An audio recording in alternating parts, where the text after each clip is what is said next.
I think the 2022 landscape of real estate is extremely fascinating for me. I think the OGs in this room and even the youngsters may realize because of COVID, we have such unique things to try to figure out of what is this market, right? Whether it's growth or decline or how, there's just so many unique dynamics that a global pandemic created that are unusual to look at in even a 50 or 100-year window. So I think we can all imagine, and I'm sure this is what you spend a ton of your time on, is like, well, what's the market really gonna be like? And onwards and onwards and onwards, and we will all go through that. And then obviously, you know, for this market, after you got off the initial hump, there was incredible opportunity in real estate with COVID, not so much for my business. People love capitalism and entrepreneurship, but when it gets super hard, they always want the government's help, and I laugh at that shit.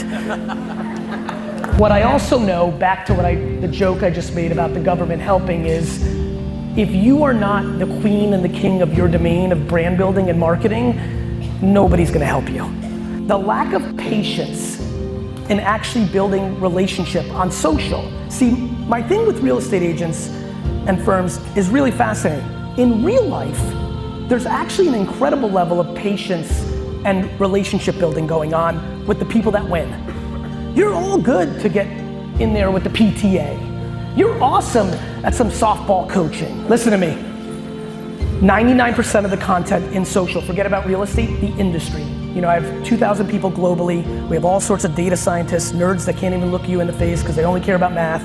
All the stuff that you can imagine. And we look at this stuff. This is what I do for a living. This is what I do. 99% of the content that is put out on social is dramatically and inherently selfish. It doesn't land. There's too much. It's just supply and demand. If you're just posting another picture of a beautiful house, there are 73,000 of those on Instagram and LinkedIn and Twitter. We're not good at it. The variable of success in 2022 in the real estate industry is being good at it.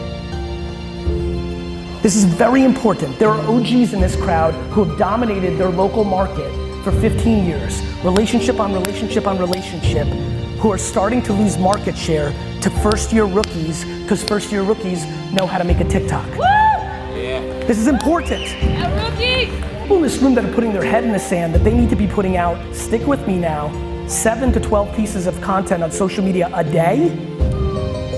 If you have basic ambition, the people that have their head in the sand on that are going to lose. That's the word I'm gonna use. What do I mean by lose? I don't mean you're going out of business.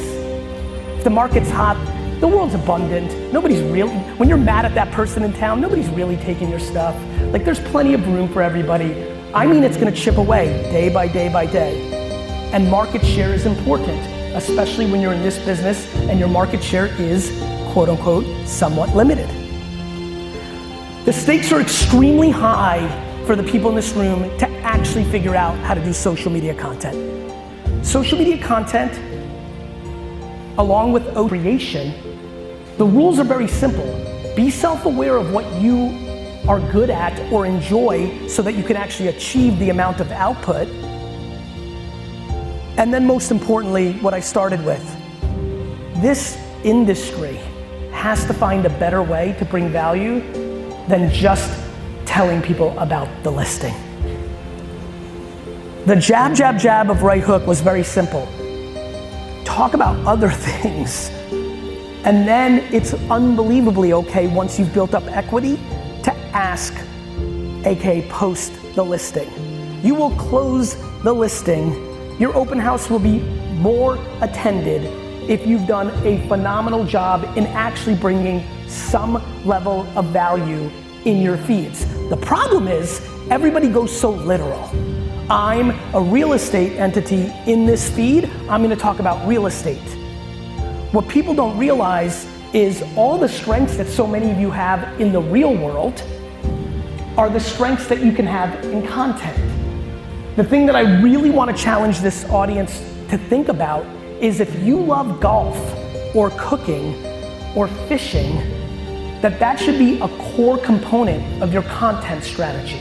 You can't post 7 times a day if the only thing you want to talk about is your listing or joining your team. You can when you decide to be an actual human being.